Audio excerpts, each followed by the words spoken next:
बिस्मिल्लाहिर्रहमानिर्रहीम। अस्सलाम वालेकुम डियर स्टूडेंट। आज का हमारा लेक्चर केमिस्ट्री चैप्टर नंबर 7 से रिलेटेड है। 12th की केमिस्ट्री है ये।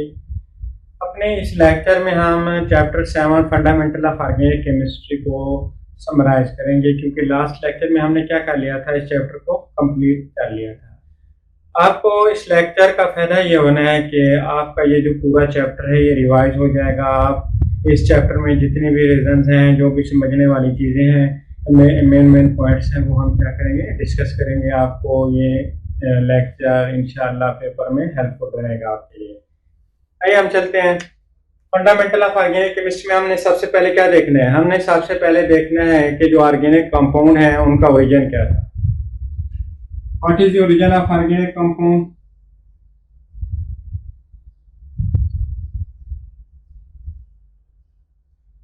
Organic compound were first obtained from living things. सबसे पहले ऑर्गेनिक कंपाउंड कहां से आए थे? लिविंग थिंग्स से आए।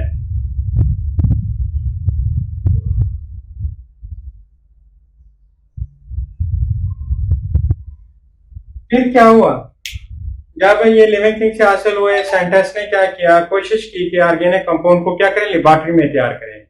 लेकिन वो बार बार फेल होते रहे, ऑर्गेनिक कंपाउंड को लेबोरेटरी में तैयार नहीं कर सके, जिसकी वजह से उन्होंने एक थ्योरी दी जिसको कहते हैं vital force theory.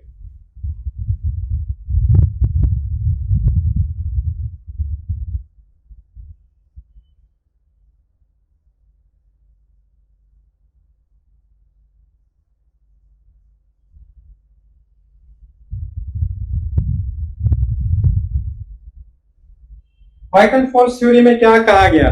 Vital force theory में यह कहा गया कि जो ऑर्गेनिक कंपाउंड हैं वो सिर्फ और सिर्फ लिविंग थिंग से हासिल हो सकते हैं। हम इनको लेबोरेटरी में तैयार नहीं कर सकते, क्योंकि साइंटिस्ट बार बार फेल हुए ऑर्गेनिक कंपाउंड को लेबोरेटरी में तैयार करने के लिए।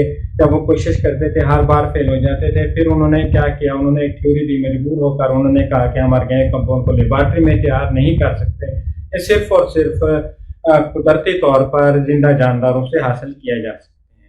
वाइटल फोर्स थ्योरी क्या थी कि जानदारों से ऑर्गेनिक कंपाउंड को हासिल किया जा सकता है, इसको हम लेबोरेटरी में तैयार नहीं कर सकते। We are not able to prepare organic compound in a laboratory, but organic compound are only obtained from living things. Vital force theory को रिजेक्ट किया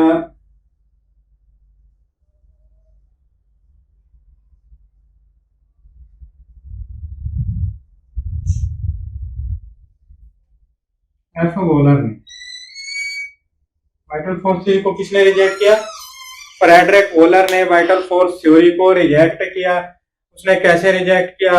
उसने कहा कि हमारे पास ये बंदा काम कर रहा था एनिमल के यूरिन पे। एनिमल के यूरिन में होता है अमोनियम सायानेट NH4CnO। एनिमल के यूरिन में क्या होता है? अमोनियम सायानेट होता है। ये बंदा फ्रेडरिक वोलर अमोनियम साइनेट पे काम कर रहा था। इसने लेबोरेटरी में हीट किया, इसके पास एक कंपाउंड बना इस तरह का, इसको कहते हैं यूरिया। याद रखना, कोई भी जो कंपाउंड है वो प्री प्लान तरीके से तैयार नहीं किया गया। ये सारी चीजें क्या हुई, एक्सीडेंटली तैयार हुई। अमोनियम साइनेट पे काम कर रहा था, यूरिया तैयार हो गया। जब उसने देखा कि रिएक्शन कंप्लीट हो चुका है, उसने समझा कि मेरे मतलब की चीज बन गई है। उसने इस कंपाउंड की जो प्रॉपर्टीज थी उनको क्या किया, स्टडी किया। इस कंपाउंड की सारी प्रॉपर्टीज ऑर्गेनिक कंपाउंड से मिलती थी। उसने कहा कि हम ऑर्गेनिक कंपाउंड को लेबोरेटरी में तैयार कर सकते हैं। इस तरह वाइटल फोर्स थ्योरी क्या हो गई, रिजेक्ट हो गई, जब अमोनियम सायानेट से यूरिया तैयार हुआ जो कि एक ऑर्गेनिक कंपाउंड है। इस तरह वाइटल फोर्स थ्योरी को फ्रेडरिक वोलर ने रिजेक्ट कर दिया। अब इसकी जो ऑर्गेनिक केमिस्ट्री के इंट्रोडक्शन में है, वो कहते हैं कि हमारे पास जो ऑर्गेनिक कंपाउंड है वो क्या है, carbon, hydrogen, oxygen, sulphur, nitrogen वगैरह वगैरह पाए जाते हैं। ऑर्गेनिक कंपाउंड की कंपोजिशन क्या है? इसमें कार्बन है, हाइड्रोजन है, ऑक्सीजन है, बाकी ये जो चीजें सल्फर, नाइट्रोजन वगैरह ये पाई जाती है। इनको क्या कहते हैं, ऐसे कंपाउंड को कहते हैं ऑर्गेनिक कंपाउंड। और इन कंपाउंड को और इन कंपाउंड के जो डेरिवेटिव हैं, इनकी स्टडी को क्या कहते हैं, ऑर्गेनिक केमिस्ट्री कहते हैं। लेकिन साथ में क्या है, वो कहते हैं कि हमारे पास जो कार्बन मोनोऑक्साइड है, कार्बन डाइऑक्साइड है, कार्बोनेट, बाइकार्बोनेट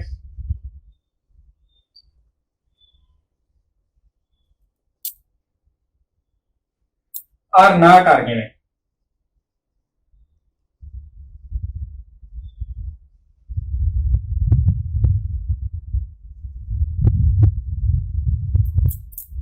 भला ये कैसे हो सकता है?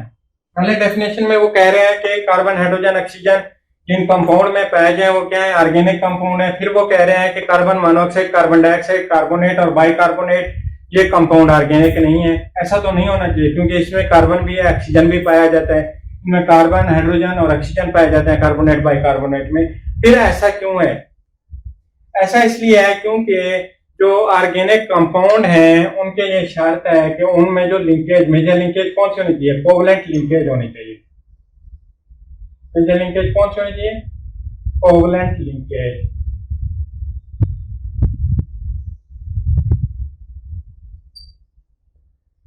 अब ये कंपाउंड ऑर्गेनिक क्यों नहीं है?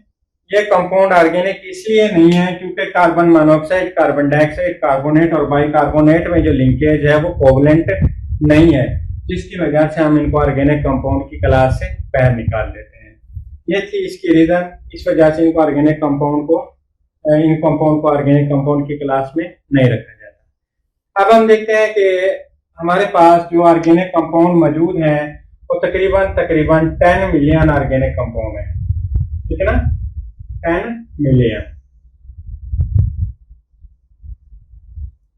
वाइटल फोर्स थ्योरी की रिजेक्शन जो कि फ्रेडरिक वॉलर ने की थी, उसके बाद से लेकर अब तक तकरीबन 10 मिलियन ऑर्गेनिक कंपाउंड प्रिपेयर किए जा चुके हैं।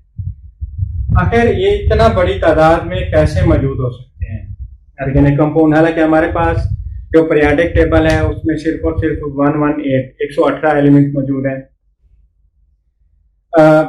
अगर हम बाकी एलिमेंट्स के कंपाउंड जो इनऑर्गेनिक कंपाउंड हैं उनको ऑर्गेनिक कंपाउंड से कंपेयर करें, फिर भी ऑर्गेनिक कंपाउंड की जो तादाद है वो बहुत ज्यादा है।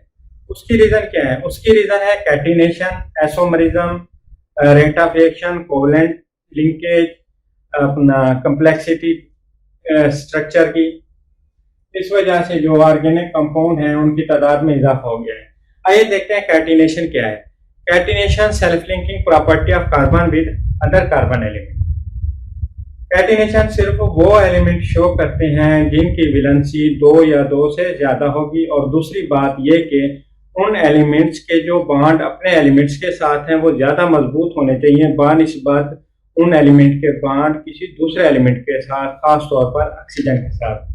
अब कार्बन कैटिनेशन शो करता है, कार्बन कार्बन बॉन्ड जो है ये ज्यादा मजबूत है बानिस्बत कार्बन ऑक्सीजन बॉन्ड। कार्बन क्या करता है? कैटिनेशन शो करता है, ये बॉन्ड ज्यादा मजबूत है बानिस्बत इस बॉन्ड के। इसको तोड़ने के लिए हमें 355 किलो जॉल पर मोल एनर्जी रिक्वायर होती है। इस बॉन्ड को तोड़ने के लिए हमें 351 किलो जॉल पर मोल एनर्जी चाहिए होती है।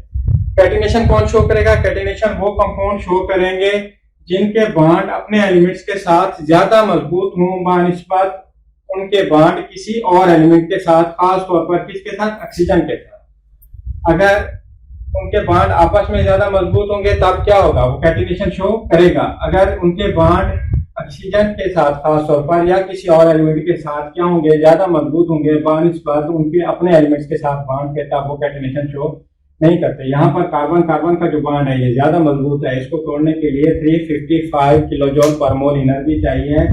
लेकिन जो हमारे पास कार्बन ऑक्सीजन का बॉन्ड है वो इस बॉन्ड की निस्बत, कार्बन कार्बन के बॉन्ड की निस्बत कमजोर है, उसको तोड़ने के लिए हमें 351 किलो जॉल पर मोल एनर्जी चाहिए। इस वजह से जो कार्बन है वो क्या करता है? कैटिनेशन शो करता है। कैटिनेशन की 2 कंडीशन थी, एक तो वैलेंसी 2 या 2 से ज्यादा होनी चाहिए, कार्बन की वैलेंसी क्या है? 4 है।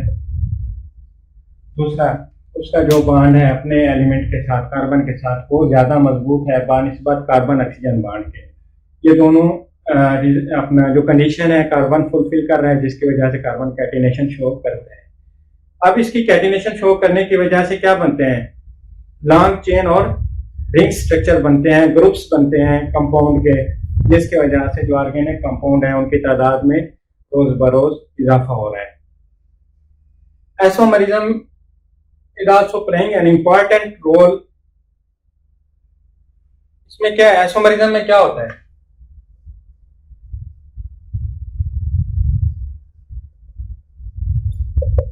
आइसोमरिज्म में यह है कि हमारे पास एक कंपाउंड है C4H10 ब्यूटेन। ये इसका क्या है, मॉलिक्यूलर फार्मूला है।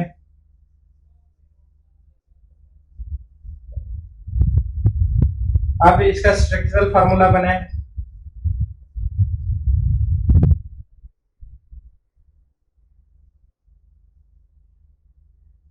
ये, ठीक है। एक स्ट्रक्चर इसका ये बन गया। दूसरा स्ट्रक्चर इसका क्या है,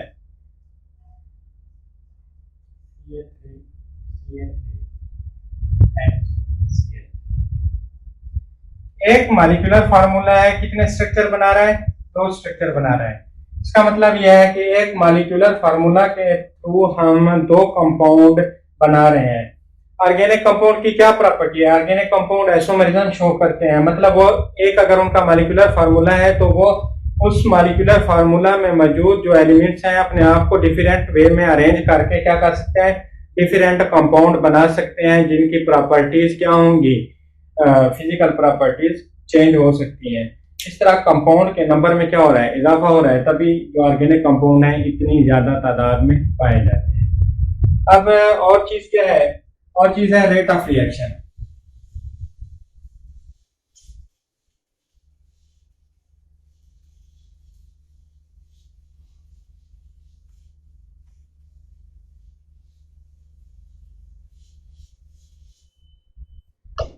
ऑर्गेनिक कंपाउंड का जो रेट ऑफ रिएक्शन है वो क्या है, स्लो है।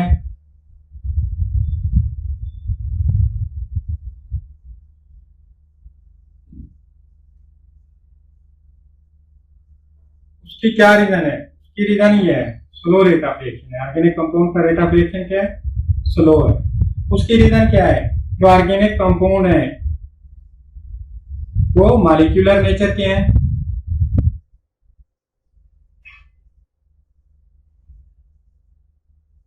मॉलिक्यूलर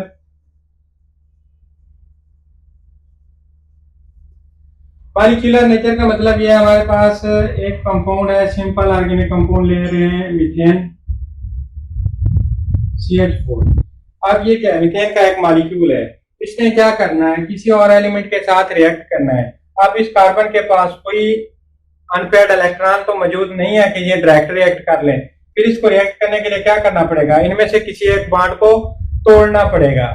जब ये एक बॉन्ड को तोड़ेगा तब इस कार्बन के पास क्या आएगा,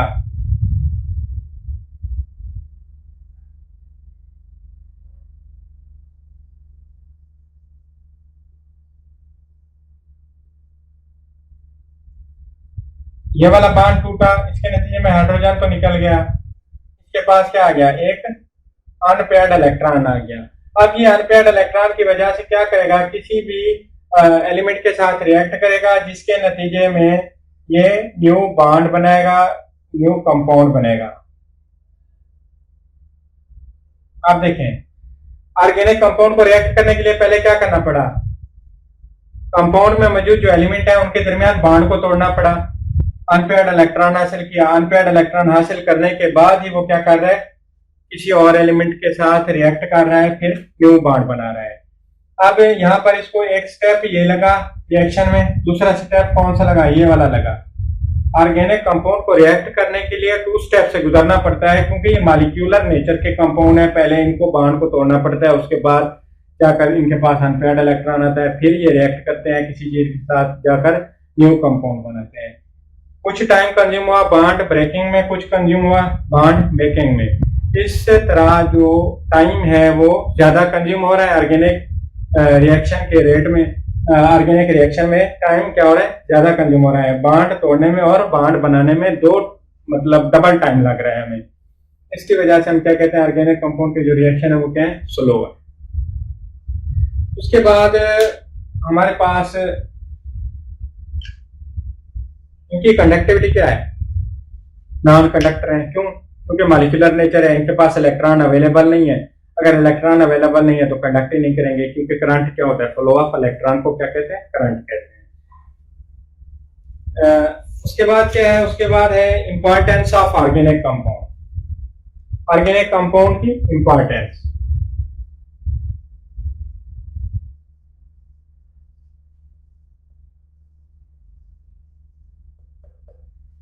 हमारी बॉडी में या किसी भी लिविंग थिंग की बॉडी में कार्बोहाइड्रेट है, फैट है, विटामिन है, लिपिड्स वगैरह, ये सारी चीजें क्या है, ऑर्गेनिक कंपाउंड है। तो जब ये रिएक्ट करते हैं, जब ये है ऑर्गेनिक कंपाउंड, तो इनका रिएक्शन भी क्या होगा, ऑर्गेनिक टाइप का रिएक्शन होगा। इस तरह हमारी सर्वाइवल के लिए हमारी बॉडी में या किसी भी जानदार की बॉडी में मोस्टली रिएक्शन हो रहे हैं वो ऑर्गेनिक रिएक्शन है। जब ये ऑर्गेनिक कंपाउंड हमारी सर्वाइवल के लिए इतना इम्पोर्टेंट है तो हमें क्या करना चाहिए, हमें इनको सेव करना चाहिए। लास्ट डिकेड में क्या हो रहा है, जो ऑर्गेनिक कंपाउंड हैं इनको हम खत्म कर रहे हैं। जब ये ऑर्गेनिक कंपाउंड खत्म हो जाएंगे तब क्या होगा, हमारी लाइफ डिस्टर्ब होगी, इन्वायरमेंट डिस्टर्ब होगा, सर्वाइवल इम्पॉसिबल हो जाएगी। इसको ओवरकम करने के लिए, ऑर्गेनिक कंपाउंड की डिप्लीशन को ख़त्म करने के लिए साइंटिस्ट ने क्या किया, साइंटिस्ट अब मजीद ऑर्गेनिक कंपाउंड को लेबॉर्ट्री में बनाने की कोशिश कर रहे हैं ताकि जो नेचुरल ऑर्गेनिक कंपाउंड हैं उनको सेव रखा जा सके और मैन मेड ऑर्गेनिक कंपाउंड को इस्तेमाल करके ह्यूमन नीड को पूरा किया जा सके। अब ऑर्गेनिक कंपाउंड के सोर्सेस कौन से हैं?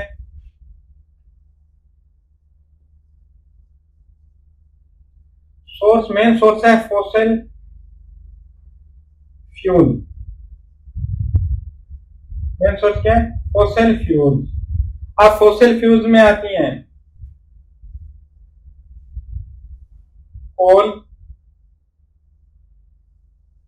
नेचुरल गैस,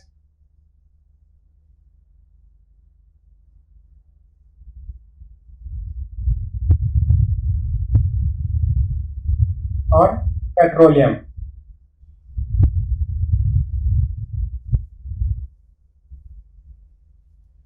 अब देखें कोल, नेचुरल गैस या पेट्रोलियम ये बने कैसे हैं, फॉसिल फ्यूल कैसे बने। तकरीबन near about 5 million years ago जब ये दुनिया में कोई भी डिस्ट्रक्शन हुई जिसकी वजह से जंगलात के जंगलात, वादियों की वादियां क्या हुई, जमीन बोस हो गई। उसके बाद क्या होता रहा, उन पर जब जमीन मट्टी दोबारा आती गई, वजन बढ़ता गया, जमीन के अंदर का जो टेम्परेचर है वो हाई होता है। उन पर बायोकेमिकल रिएक्शन हुआ जिसके नतीजे में फॉसिल फ्यूल बने। अब पहला जो कोल है, कोल कैसे बना, जो वुड क्या थी, वुड जमीन के अंदर धंस गई, जंगलात जो थे जमीन के अंदर धंस गए, इनसे क्या बना, वुड से पीट। अब क्या बायोकेमिकल रिएक्शन हुआ,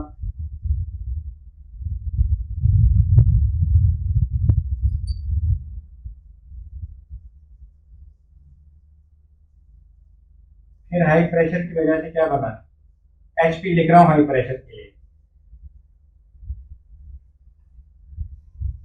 लिग्नाइट बना। लिग्नाइट के बाद क्या बना, बिटुमिनस कोल।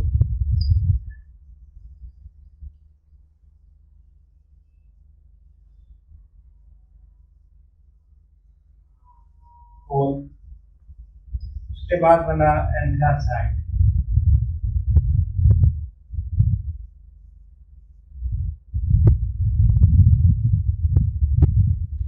अब वुड से बना पीट, लिग्नाइट, बिटुमिनस कोल, एंथ्रासाइट। ये पीट, लिग्नाइट, बिटुमिनस कोल और एंथ्रासाइट ये 4 टाइप्स हैं कोल की। इनको डिवाइड किया गया on the basis of percentage of carbon present in them. इनको किस बेस पर डिवाइड किया गया कि इनमें कितना कितना परसेंटेज कार्बन की पाई जाती है।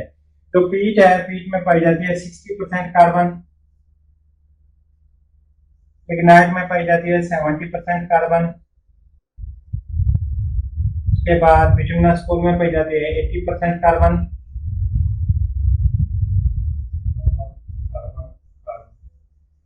जो एंथ्रासाइट है इसमें पाई जाती है 90% कार्बन। अब जो कोल की क्वालिटी है ना, वो डिपेंड करती है परसेंटेज ऑफ कार्बन पर। जितना परसेंटेज ऑफ कार्बन ज्यादा होगी, वो उतना अच्छा टाइप का क्या होगा, कोल होगा। पीट क्या है, लोअर लेवल का कोल है। उसके बाद लिग्नाइट अच्छा है, लिग्नाइट से अच्छा है बिटुमिनस कोल से अच्छा है एंथ्रासाइट। पीट को हम यूज करते हैं भट्टी में, लिग्नाइट यूज होता है पावर स्टेशन में, बिटुमिनस कोल यूज होता है घरों में। उसके बाद जो एंथ्रासाइट है, एंथ्रासाइट को हम यूज करते हैं इंडस्ट्रियल प्रोसेस में, क्योंकि जो अच्छी चीज होती है वो इंडस्ट्री में इस्तेमाल होती है। इंडस्ट्री का फायदा किसको होता है, कंट्री को। ये थी कोल की टाइप। अब हम देखते हैं कि नेचुरल गैस क्या है। नेचुरल गैस में 85% पाई जाती है मीथेन। मीथेन जो है ये बिलोंग करती है अल्कीन फैमिली से। उसके बाद जो अल्कीन फैमिली है, अल्कीन फैमिली नियर अबाउट 20% क्या पाई जाती है, अल्कीन फैमिली के मेंबर पाए जाते हैं नेचुरल गैस में, अल्कीन। उसके बाद 0.06% नियर अबाउट अल्काइन पाए जाते हैं।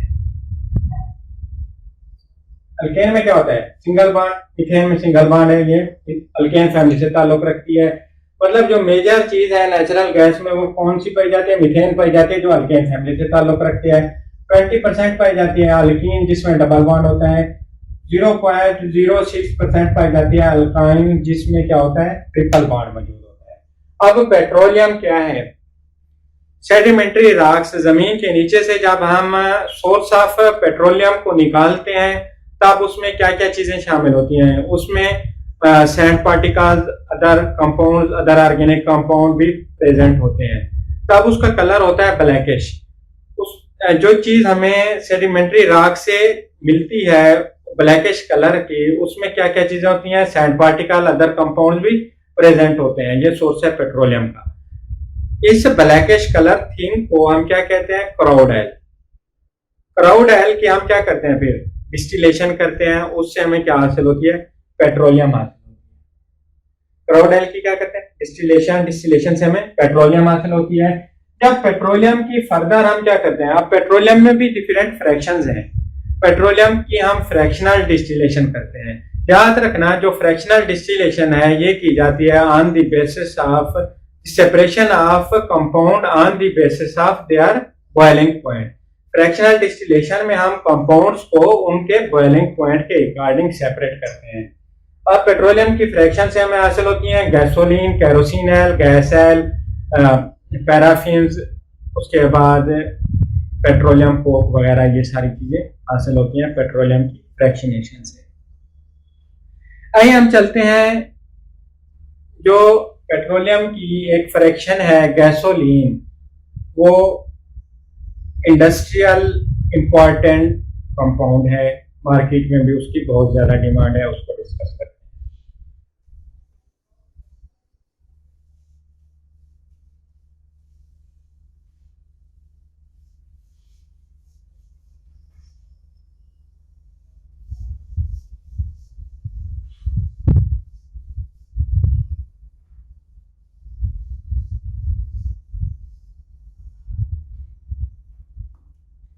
किसकी बात कर रहे थे, गैसोलीन की। ये पेट्रोलियम की एक फ्रैक्शन है।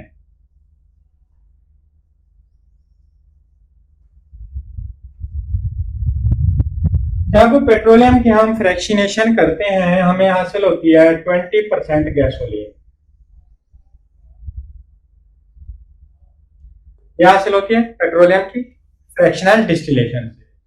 मैंने आपको कहा ये गैसोलीन क्या है, इंपॉर्टेंट कंपाउंड है, मार्केट में इसकी बहुत ज्यादा डिमांड है। ये 20% जो गैसोलीन हमें पेट्रोलियम से हासिल हो रही है, ये इनफ नहीं है मार्केट डिमांड को पूरा करने के लिए। अब हम मार्केट डिमांड को कैसे पूरा कर रहे हैं, मार्केट डिमांड को पूरा करने के लिए हमें जरूरत पड़ती है क्रैकिंग की। क्या, क्रैकिंग।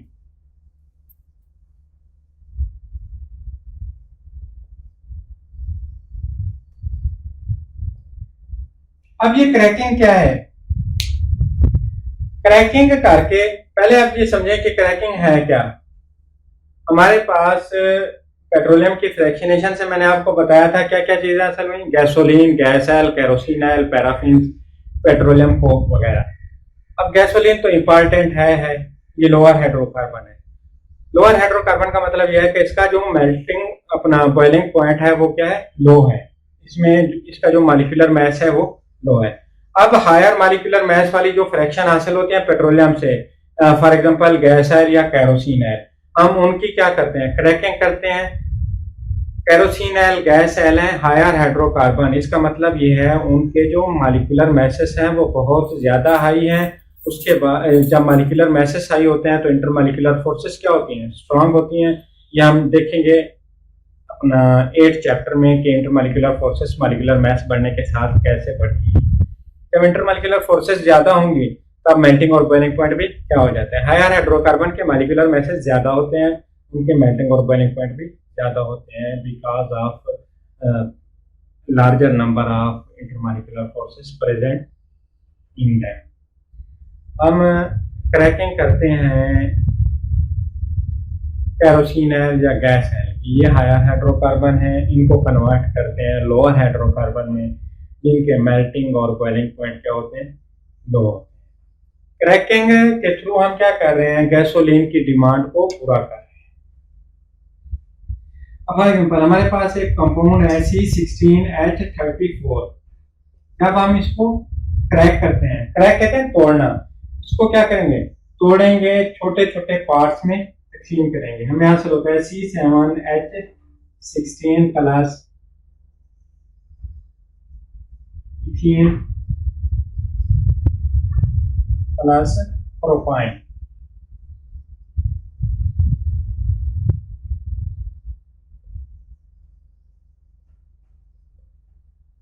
इस तरह हम क्या करते हैं, हायर हाइड्रोकार्बन को लोअर हाइड्रोकार्बन जिनके मॉलिक्यूलर मैसेज क्या होते हैं, लो होते हैं, मेल्टिंग बॉइलिंग पॉइंट लो होते हैं, उनमें कन्वर्ट करते हैं, इसको कहते हैं क्रैकिंग। क्रैकिंग के थ्रू हम क्या कर रहे हैं, हायर हाइड्रोकार्बन को तोड़कर लोअर हाइड्रोकार्बन में तब्दील कर रहे हैं। इस तरीके से हमारी जो गैसोलीन की डिमांड है वो पूरी हो रही है।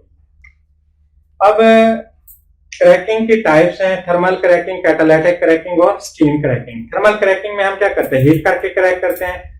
थर्मल क्रैकिंग से हमें हासिल होती हैं अनसैचुरेटेड हाइड्रोकार्बन, अल्कीन और अल्काइन फैमिली वाले। Catalytic cracking is most important cracking. बाकी डिमांड है जो गैसोलीन की, उसको पूरा करने के लिए जो कैटालिटिक क्रैकिंग है ये अपना इंपॉर्टेंट रोल प्ले कर रही है। कैसे इंपॉर्टेंट रोल प्ले कर रही है, हमें कैटालिटिक क्रैकिंग के थ्रू जो गैसोलीन हासिल होती है उसका जो ऑक्टेन नंबर है वो हायर है। हमारा मकसद ही गैसोलीन हासिल करना था। अगर साथ में हायर ऑक्टेन नंबर वाली गैसोलीन मिल रही है तो हमारे लिए जो फेवरेबल क्रैकिंग है वो कौन सी है, कैटालिटिक क्रैकिंग है। स्टीम क्रैकिंग में क्या करते हैं, स्टीम क्रैकिंग में हम ऑर्गेनिक कंपाउंड को स्टीम के साथ मिक्स कर देते हैं। जब वो टूट जाते हैं तो उनको क्या करते हैं, फौरन कूल करते हैं। कूल करने से हमें अनसैचुरेटेड या लोअर हाइड्रोकार्बन हासिल होते हैं। ये थी हमारी गैसोलीन के हवाले से जो क्रैकिंग थी, उसको हमने डिस्कस किया है। अभी हम डिस्कस करने लगे हैं रिफार्मिंग। रिफार्मिंग की जरूरत है क्यों पेश है।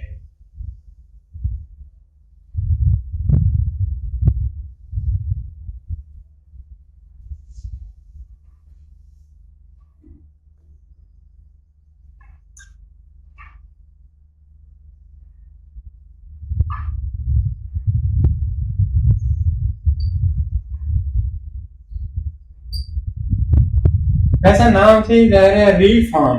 हमारे पास कोई चीज बनी हुई है, हमने उसको दोबारा क्या करना है, उसमें चेंजिंग करनी है, उसके अंदर चेंजिंग करनी है, रीफॉर्मिंग। रीफॉर्मिंग की जरूरत क्यों पेश है, जो गैसोलीन थी, गैसोलीन का जो ऑक्टेन नंबर था वो क्या था, लोअर था। जब इंजन में जलती है, अभी जो स्पार्क प्लग है उसने फायर ही नहीं किया होता कि कंबस्शन स्टार्ट हो जाती है। जब कंबस्शन टाइम से पहले स्टार्ट होगी तब क्या होती है, एक साउंड प्रोड्यूस होती है जिसको कहते हैं नॉकिंग। क्या कहते हैं, नॉकिंग।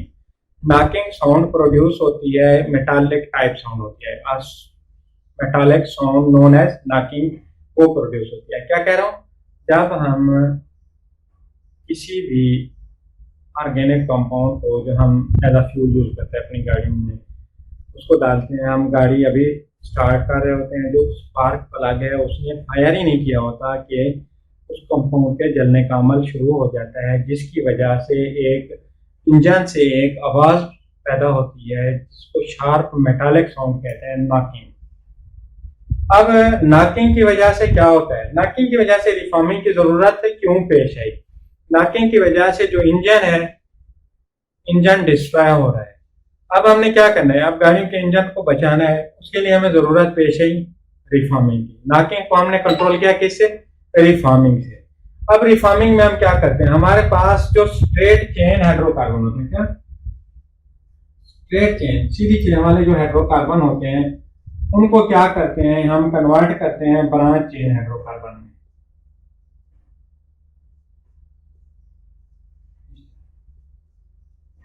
अब देखें, ये स्ट्रेट चेन हाइड्रोकार्बन है, इनको हमने क्या किया, रिफॉर्म किया।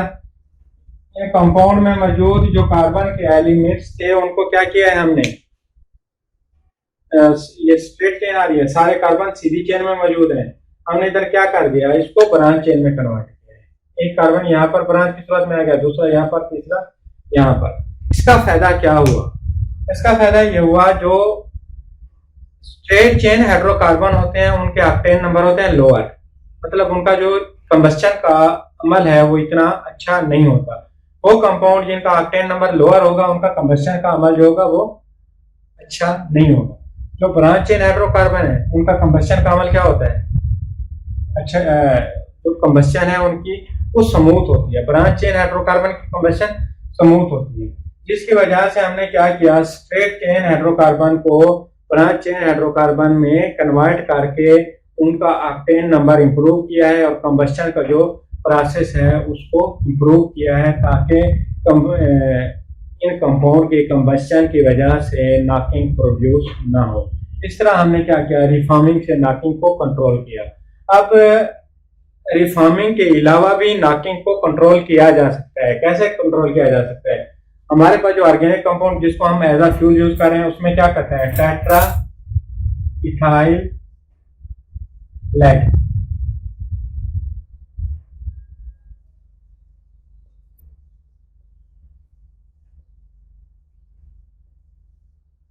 टेट्रा इथाइल लेड क्या करते हैं, उस कंपाउंड, जो ऑर्गेनिक कंपाउंड जिसको एज अ फ्यूल यूज कर रहे हैं उसमें टेट्रा इथाइल लेड मिक्स कर देते हैं। टेट्रा इथाइल लेड क्या करता है, improve the octane number.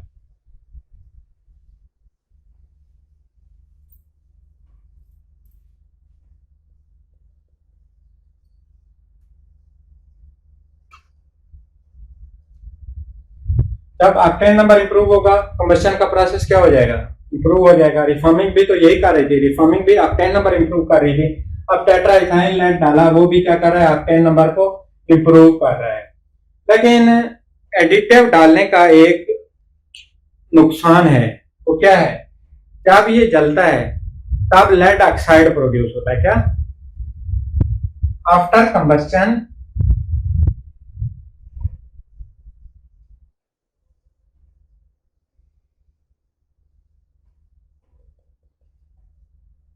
Tetra ethyl lead produces lead oxide. अच्छा, ये लेड ऑक्साइड क्या होगा, ये लेड ऑक्साइड इन्वायरमेंट में, एटमॉस्फेयर में शामिल होता है। जब ये एटमॉस्फेयर में शामिल होता है, इसकी क्या होती है, इसकी होती है रिडक्शन।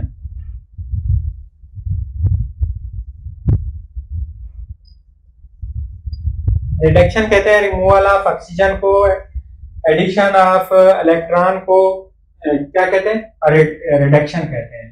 जब इसकी रिमूवल ऑफ ऑक्सीजन होगी, मतलब ये ऑक्साइड, लेड ऑक्साइड है, जो इसकी रिडक्शन हुई, ये किस में तब्दील हुआ, लेड में तब्दील हो गया। अब ये लेड जो है, ये इन्वायरमेंट, जो एटमॉस्फेयर है उसमें क्या करता है, पोल्यूशन काज करता है।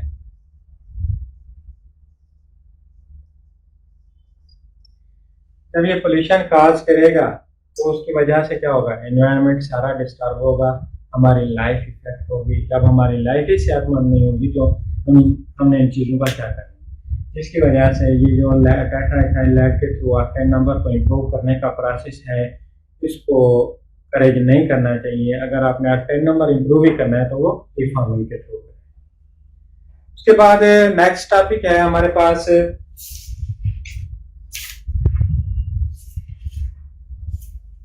नेक्स्ट टॉपिक है classification of organic compound.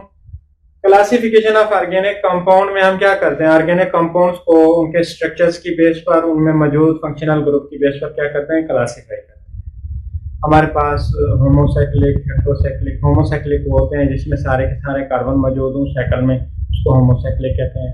Heterocyclic में क्या है, हेटेरोसाइक्लिक में एक साइकिल है कार्बन का, उसमें कार्बन के अलावा कोई और एलिमेंट भी मौजूद हो तो उसको क्या कहते हैं, हेटेरोसाइक्लिक कंपाउंड। जैसे कि मैंने आपको स्ट्रक्चर बनाकर दिखाया था अपने लेक्चर में, फ्यूरान, थायोफीन, पैरिडीन और पाइरोल। ये जो जिनके मैं नाम ले रहा हूँ, फ्यूरान, थायोफीन, पैरिडीन और पाइरोल, ये इंपॉर्टेंट स्ट्रक्चर हैं आपके पेपर के हवाले से। आप इनके स्ट्रक्चर्स को अच्छे तरीके से देख लें ताकि आपका पेपर अच्छे तरीके से सॉल्व कर सकें। तो माइनस करने लगा, हम नेक्स्ट टॉपिक डिस्कस करते हैं।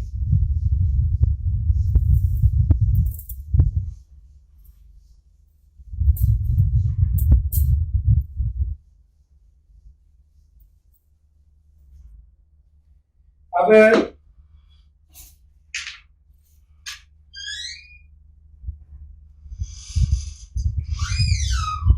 पहले मैं आपको ये स्ट्रक्चर बनाकर दिखा देता हूँ हेटेरोसाइक्लिक कंपाउंड के।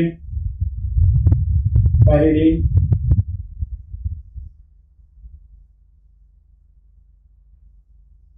यहाँ पर क्या है, कार्बन मौजूद है, इधर भी कार्बन है, यहाँ भी कार्बन, यहाँ भी कार्बन।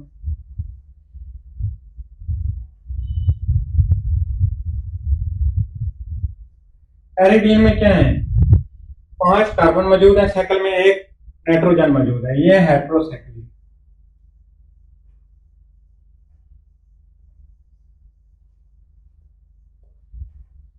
उसके बाद है फ्यूरान, थायोफीन और पाइरोल। पैरिडीन के बाद क्या है, फ्यूरान, थायोफीन और पाइरोल।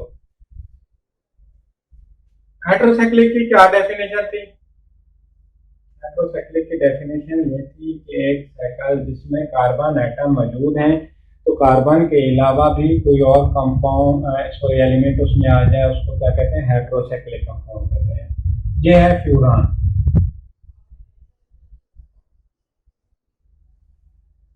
उसके बाद है पाइरोल।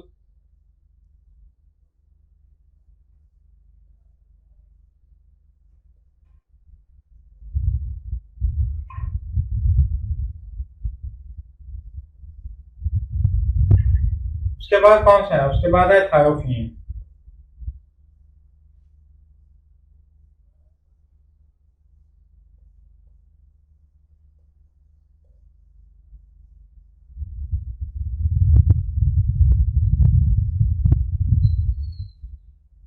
ये स्ट्रक्चर बनाने का मकसद ये है ताकि आप इन स्ट्रक्चर्स को अच्छे तरीके से रिमाइंड कर लें। आपको पेपर में अगर आपके पास एमसीक्यूज आ जाए, फ्यूरान का स्ट्रक्चर कौन सा है आप देख सकें, या जिस फ्यूरान का स्ट्रक्चर दिया गया हो बना सकें, या आपको शॉर्ट क्वेश्चन में वो आपसे पूछ लें कि थायोफीन और फ्यूरान का स्ट्रक्चर बनाए, या पाइरोल और पैरिडीन का स्ट्रक्चर बनाए, या ये भी हो सकता है कि वो आपको क्वेश्चन दे दें कि पैरिडीन, फ्यूरान, पाइरोल, थायोफीन का स्ट्रक्चर बना दें, या वो ये कहें कि हेटेरोसाइक्लिक कंपाउंड क्या है, एक्सप्लेन विद एग्जांपल, ये भी हो सकता है। इस वजह से मैंने आपको ये 4 स्ट्रक्चर जो आपकी बुक में अवेलेबल है बनाकर दिखाए हैं। आप इनको अच्छे तरीके से देख लें, फिर हम नेक्स्ट टॉपिक को डिस्कस करते हैं।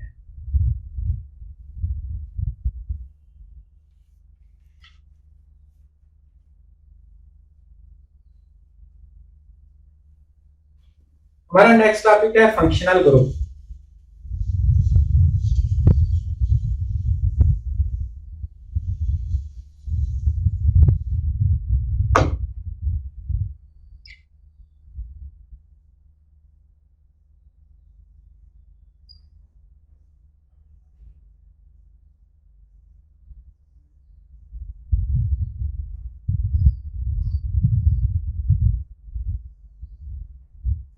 फंक्शनल ग्रुप क्या है, group of atom.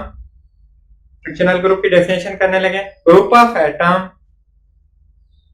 The atom, group of atom, single bond, double bond, triple bond that are responsible for the specific property of a compound is known as the functional group of this compound।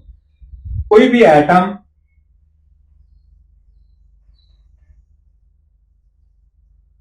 Group of atom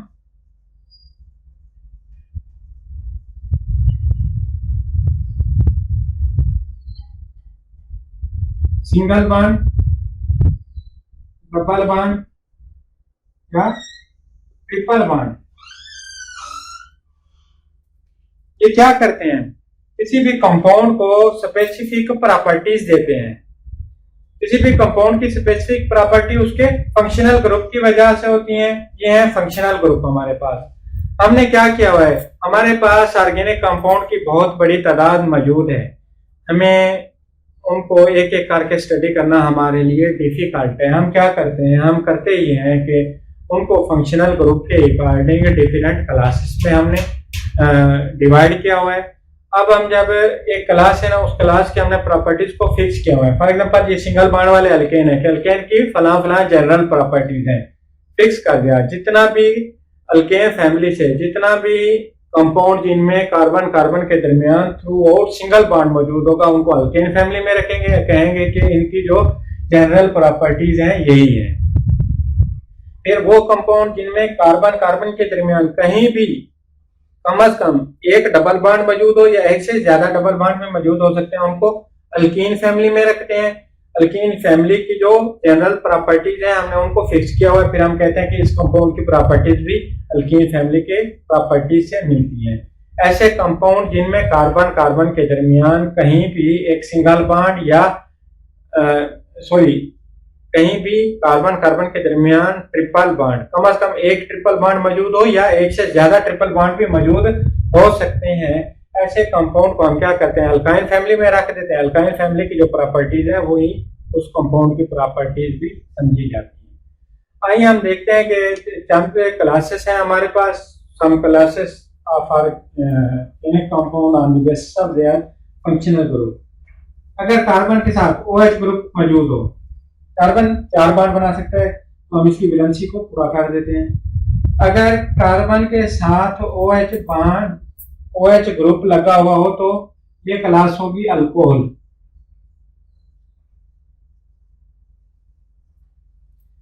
अगर carbon के साथ oxygen double bond बना के ठहरा हो, इस side पर भी कार्बन हो, इस साइड पर भी कार्बन हो, ये जो कार्बोनाइल कार्बन है ये दोनों साइड्स पर डायरेक्टली क्या हो, कार्बन के साथ जुड़ी हुई हो, आप इसको क्या कहते हैं, कीटोन कहते हैं। अगर ये कार्बोनाइल कार्बन एक साइड पर क्या हो, कार्बन के साथ जुड़ी हुई हो, या दूसरी साइड पर हाइड्रोजन के साथ, या फिर इस तरह हो, एक साइड पर हाइड्रोजन दूसरी साइड पर भी हाइड्रोजन, इस क्लास को कहते हैं अल्डिहाइड। अल्डिहाइड कौन सी क्लास है? अल्डिहाइड में यह है कि ये जो कार्बोनाइल कार्बन है उसके लिए लाजमी है कि वो डायरेक्ट एक साइड पर हाइड्रोजन के साथ जुड़ी हुई हो, या दोनों साइड पर भी हाइड्रोजन के साथ जुड़ी हुई हो सकती है। यह है अल्डिहाइड की क्लास। अब अगर क्या हो, ये कार्बन है और इसके दरमियान ऑक्सीजन आ जाए, इधर भी कार्बन आ जाए, तो कार्बन के दरमियान ऑक्सीजन आ जाए, इस क्लास को कहते हैं ईथर।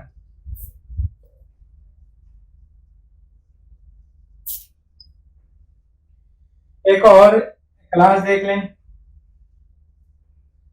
कार्बन है, ऑक्सीजन है, कार्बोनाइल कार्बन आ गई,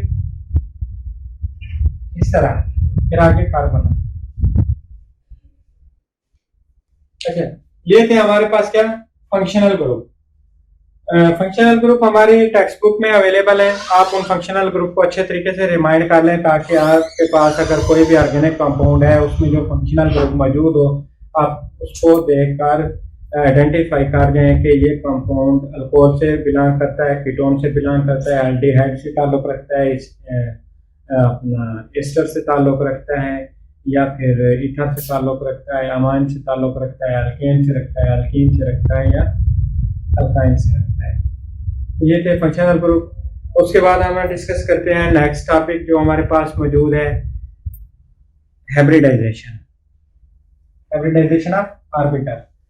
हम ये चैप्टर रिवाइज कर रहे हैं। रिवाइज करने के दौरान हम इस चैप्टर में जो इम्पोर्टेंट पॉइंट होंगे वो डिस्कस करेंगे। बाकी इस चैप्टर के जितना भी टॉपिक हैं, सभी टॉपिक के जो लेक्चर हैं वो मेरे यूट्यूब चैनल पर अवेलेबल हैं, आप वहां से देखकर अच्छे तरीके से समझ सकते हैं। sp2 हाइब्रिडाइजेशन, हम ऑर्गेनिक कंपाउंड के हवाले से इस चैप्टर को डिस्कस कर रहे हैं। तो जो ऑर्गेनिक कंपाउंड है उनमें मेजर एलिमेंट कौन सा है? कार्बन है। तो हमने हाइब्रिडाइजेशन जो है वो कार्बन के अकॉर्डिंग देखनी है। आइए हम देखते हैं कार्बन जो है, कार्बन का एटॉमिक नंबर है 6।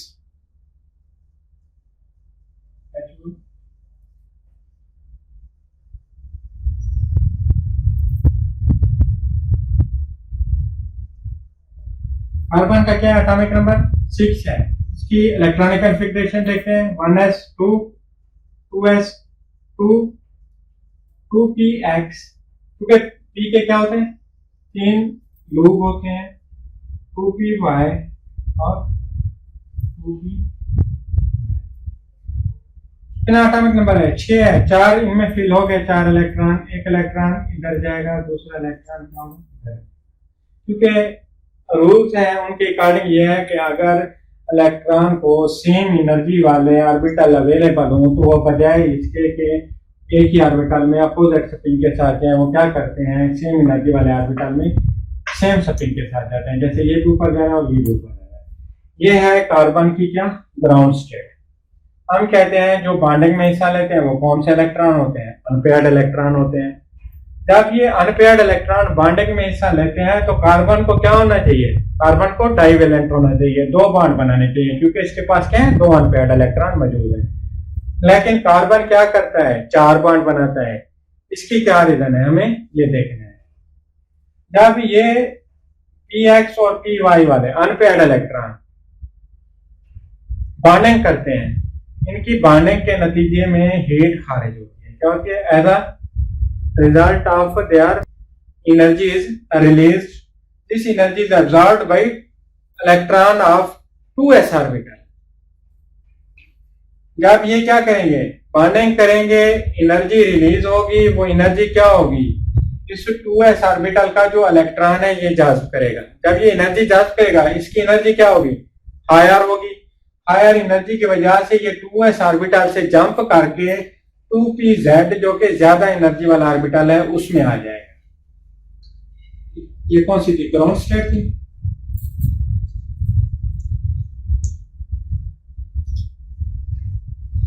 अब हम बात करने लगे हैं, स्टार लगाते हैं एक्साइटेड स्टेट का। 1s 2s 2px 2p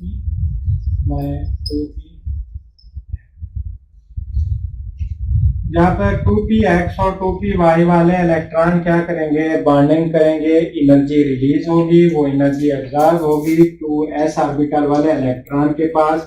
इस इलेक्ट्रॉन की एनर्जी जब हायर होगी, ये क्या करेगा? यहां से जंप करके 2pz हायर एनर्जी वाले ऑर्बिटल में आ जाएगा। अब देखें, हमने क्या कहा था? कार्बन की वैलेंसी क्या है? 4 है। कार्बन क्या कर रहे हैं? कार्बन के पास 4 अनपेयर्ड इलेक्ट्रॉन आ गए। कैसे अनपेयर्ड इलेक्ट्रॉन है? इन्होंने बॉन्डिंग की 2px और 2py ने, एनर्जी रिलीज हुई, वो एनर्जी एब्जॉर्ब हुई 2s ऑर्बिटल वाले इलेक्ट्रॉन के पास। ये इलेक्ट्रॉन यहां से जंप करके इधर चला गया। अब 4 अनपेयर्ड इलेक्ट्रॉन आ गए। जब ये 4 अनपेयर्ड इलेक्ट्रॉन आ गए हैं तो कार्बन क्या कर सकता है? 4 बॉन्ड बना सकता है, क्योंकि बॉन्डिंग में हमेशा हमेशा कौन हिस्सा लेते हैं? अनपेयर्ड इलेक्ट्रॉन लेते हैं। अब क्या है हमारे पास? sp3 sp2 और sp हाइब्रिडाइजेशन है।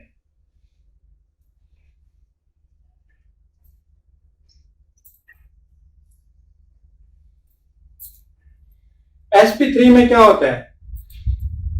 बॉन्ड एंगल होता है 90 डिग्री का। sp2 में क्या होता है?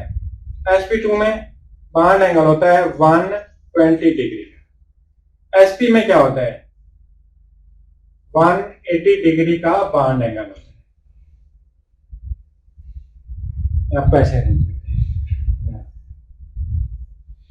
अब sp3 में जो s है वो क्या कर रहा है? 25% एस करेक्टर हिस्सा ले रहा है और पी करेक्टर ले रहा है 75%। इसमें क्या हो रहा है, 33.3% हिस्सा ले रहा है कौन,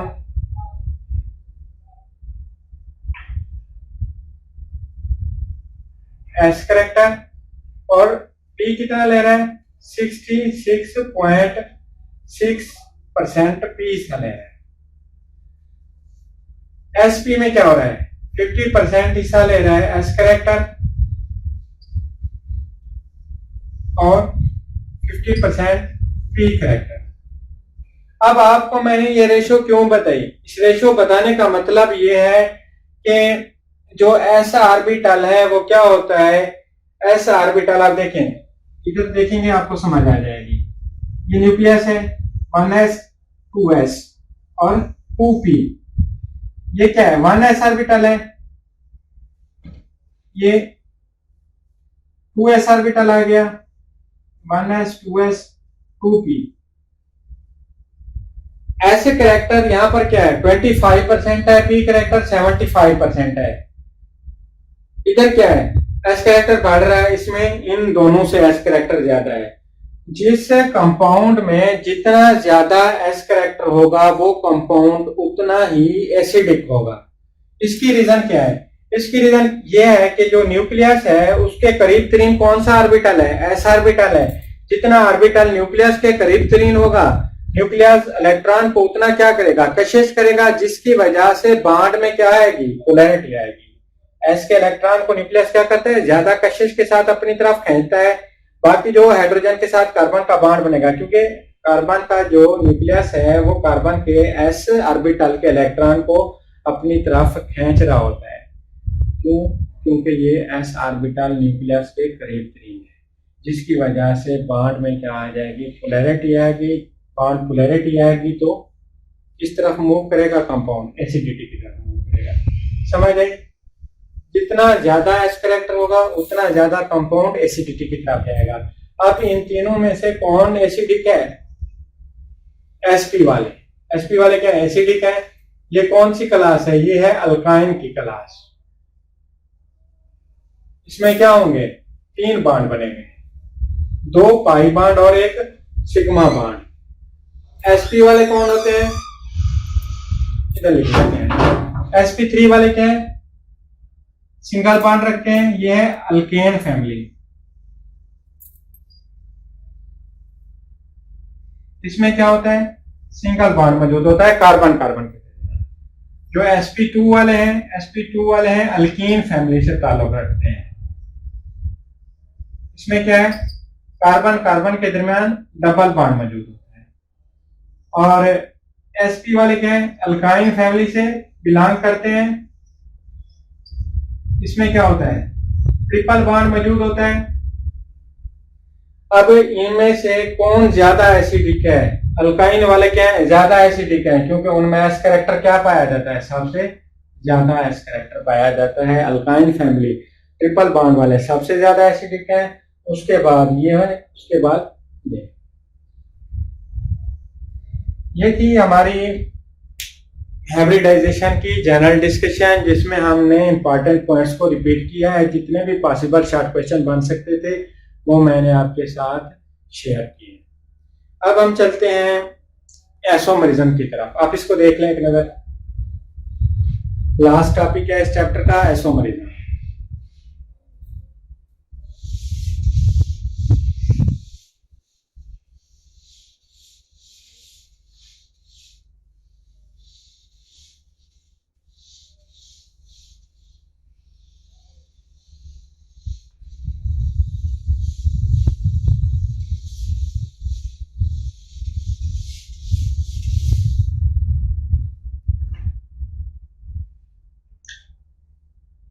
आइसोमरिज्म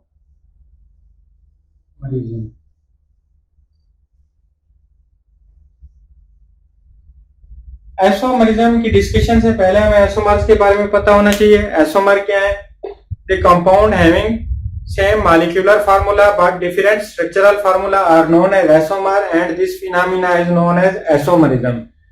एग्जांपल देख लें, कंपाउंड है C4H एन ब्यूटेन, ये इसका क्या है, मॉलिक्यूलर फार्मूला है, मॉलिक्यूलर फार्मूला। स्ट्रक्चरल फार्मूला बनाने लगे हैं, CH3 CH2 CH2 CH3, एक स्ट्रक्चर ये बना हमारे पास। दूसरा स्ट्रक्चर क्या है,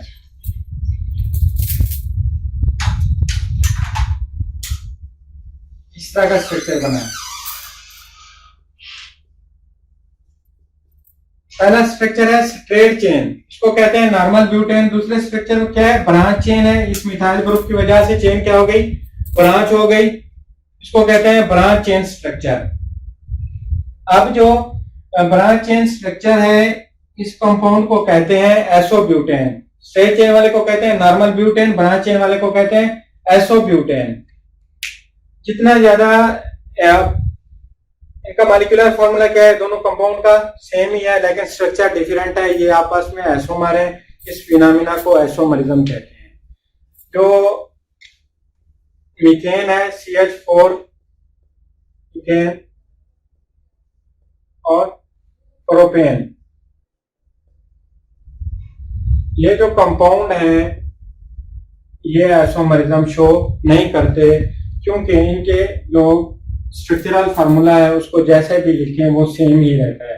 इन कंपाउंड का मॉलिक्यूलर और स्ट्रक्चरल फार्मूला एक ही है, जिसकी वजह से ये आइसोमर नहीं बनाते। इनका आइसोमरिज्म शो करने का अमल इन कंपाउंड मीथेन, इथेन और प्रोपेन में नहीं पाया जाता क्योंकि इनका मॉलिक्यूलर फार्मूला और स्ट्रक्चरल फार्मूला दोनों क्या है, एक जैसे।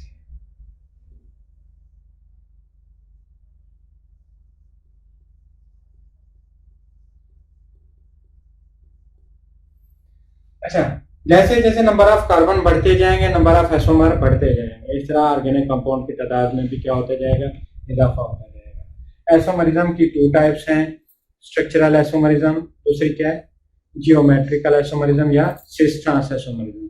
स्ट्रक्चरल आइसोमरिज्म में जस्ट डेफिनेशन है, पोजीशन आइसोमरिज्म क्या है, चेन आइसोमरिज्म क्या है, फंक्शनल ग्रुप आइसोमरिज्म क्या है, उसके बाद मेटामरिज्म और टाटोमरिज्म क्या है। हम टाटोमरिज्म को देख लेते हैं, इसमें इंपॉर्टेंट टाटोमरिज्म है।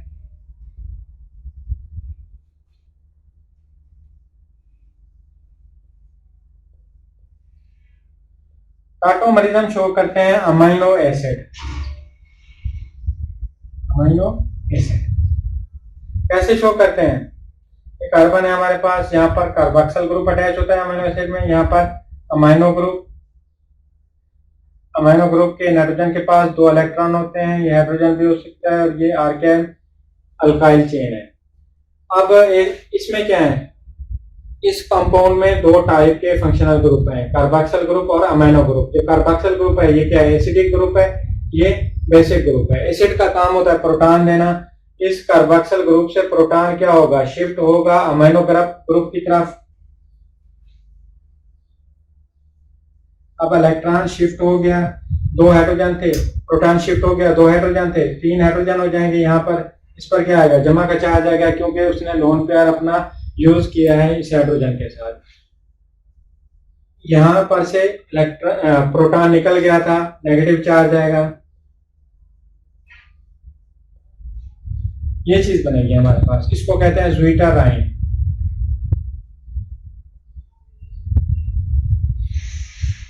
इंपॉर्टेंट फार्मूला है ज़्वीटराइन, ये आपके पेपर में आ सकता है, इसको देखिए।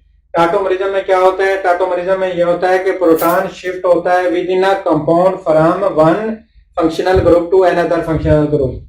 जो प्रोटॉन है टाटोमरिज्म में वो इस कंपाउंड के बाहर किसी एलिमेंट के पास नहीं जाता, बल्कि इसी कंपाउंड के अंदर मौजूद जो फंक्शनल ग्रुप है, basic functional group, acidic functional group से इसी कंपाउंड के अंदर मौजूद बेसिक फंक्शनल ग्रुप की तरफ प्रोटॉन जाएगा। इस तरह क्या बनेगा, टाटोमर बनेगा, और इस सवाल को क्या कहते हैं, टाटोमरिज्म।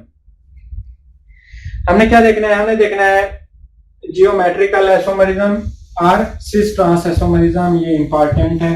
उसके बाद ये हमारा चैप्टर की जो जनरल डिस्कशन थी, इसमें हमने इंपॉर्टेंट पॉइंट डिस्कस करने थे, वो अल्हम्दुलिल्लाह हमने सारे डिस्कस कर लिए हैं। उम्मीद है कि पेपर में आपके लिए हेल्पफुल होगा।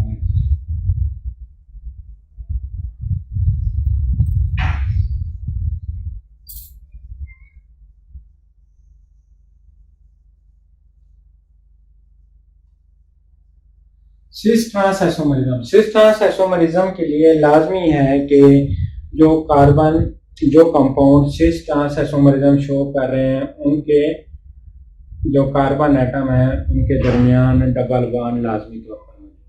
एक तो ये कंडीशन है सिस ट्रांस आइसोमरिज्म की। कौन शो कर सकते हैं? वो कंपाउंड जिनमें कार्बन एटम के दरमियान क्या होगा, डबल बॉन्ड मौजूद होगा, वो सिस ट्रांस आइसोमरिज्म शो कर सकते हैं। दूसरी कंडीशन क्या है? दूसरी कंडीशन यह है कि इन कार्बन के साथ दो डिफरेंट फंक्शनल ग्रुप लगे होने चाहिए।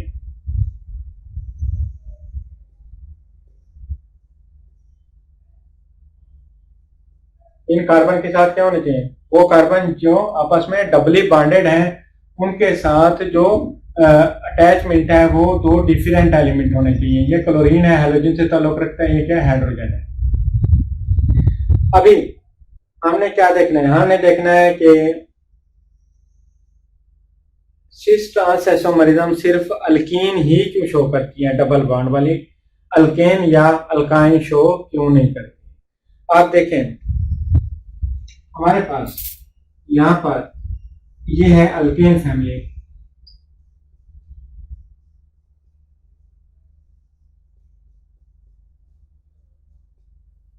ये क्या है? अल्केन फैमिली है। अल्केन फैमिली में ये दो कार्बन क्या हैं, एक दूसरे के साथ सिंगल बॉन्ड के थ्रू जुड़ी हुई हैं।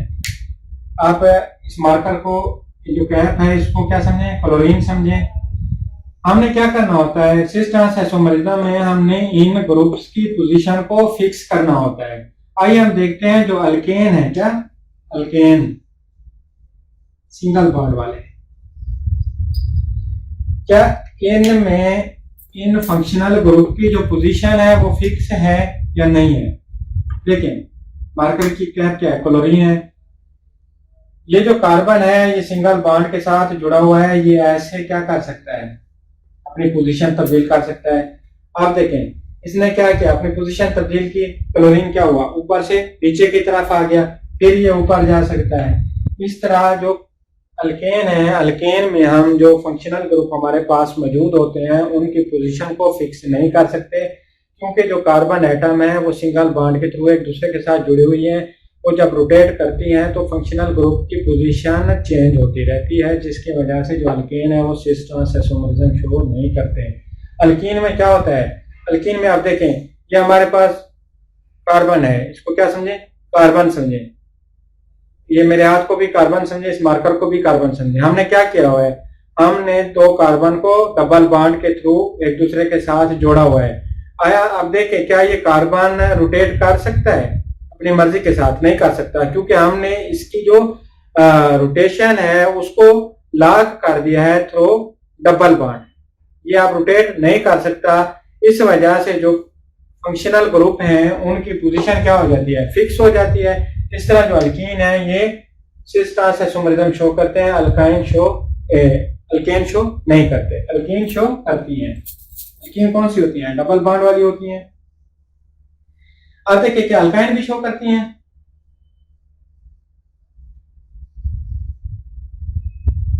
अल्काइन में क्या होता है? कार्बन कार्बन एक दूसरे के साथ ट्रिपल बॉन्ड के थ्रू जुड़ी हुई होती हैं। कार्बन की वैलेंसी क्या है? 4 है। 3 बॉन्ड इधर बन गए, एक बॉन्ड इधर बन गया, दूसरा बॉन्ड इधर बन गया।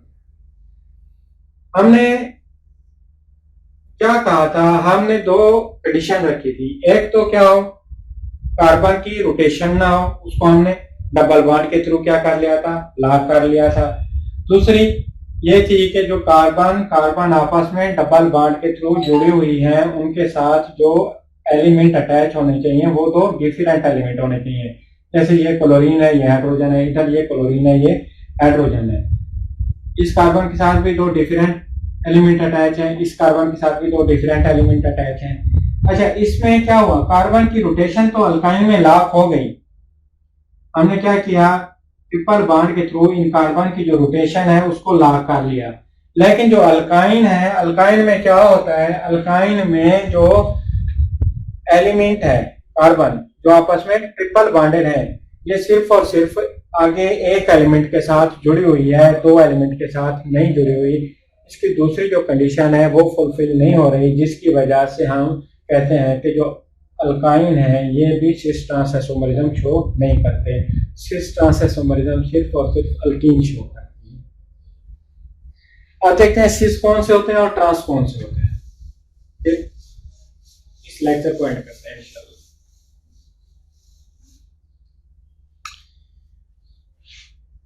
कार्बन डबल बॉन्डेड है दूसरे कार्बन के साथ, यहाँ पर क्लोरीन, इधर क्लोरीन, इधर हाइड्रोजन, इधर। अगर ये वाले ग्रुप क्या सेम ग्रुप अपोजिट साइड पर हो, क्या सेम ग्रुप इसे डबल बॉन्ड की अपोजिट साइड पर हूं, ये ग्रुप क्या है अपर साइड पर है, ये ग्रुप क्या है लोअर साइड पर आके डबल बॉन्ड की, तब इनको क्या कहते हैं ट्रांस आइसोमर, ट्रांस। ठीक है। अगर डबली बॉन्डेड जो कार्बन है इसके साथ अटैच जो ग्रुप्स हैं same group carbon double bond की एक ही साइड पर आ जाए, क्या सेम ग्रुप, ये भी क्लोरीन है और ये भी क्लोरीन है, ये दोनों क्लोरीन है, ये कार्बन ये डबल बॉन्ड की एक साइड पर आ गए, इसको क्या कहते हैं सिस कहते हैं। अगर अपोजिट साइड पर हो जैसे ये है डबल बॉन्ड की, ये ऊपर है ये नीचे है, इसको ट्रांस कहेंगे। अगर सेम साइड पर आएंगे तो इनको क्या कहेंगे सिस कहेंगे। ये था हमारा 7th चैप्टर की कंप्लीट डिस्कशन। अपने इस लेक्चर में हमने 7th चैप्टर को कंप्लीटली डिस्कस किया है। उम्मीद है आपको समझ आई होगी। अपने इस लेक्चर में हमने जितना भी पॉइंट्स थे इंपॉर्टेंट पॉइंट्स रीजंस वगैरह ये सारी डिस्कस किए हैं। उम्मीद करता हूँ कि ये आपको चैप्टर 7 की रिवीजन में बहुत हेल्पफुल साबित होगा आपके लिए और पेपर में भी इंशाल्लाह आपके लिए हेल्पफुल साबित होगा। अल्लाह हाफिज़।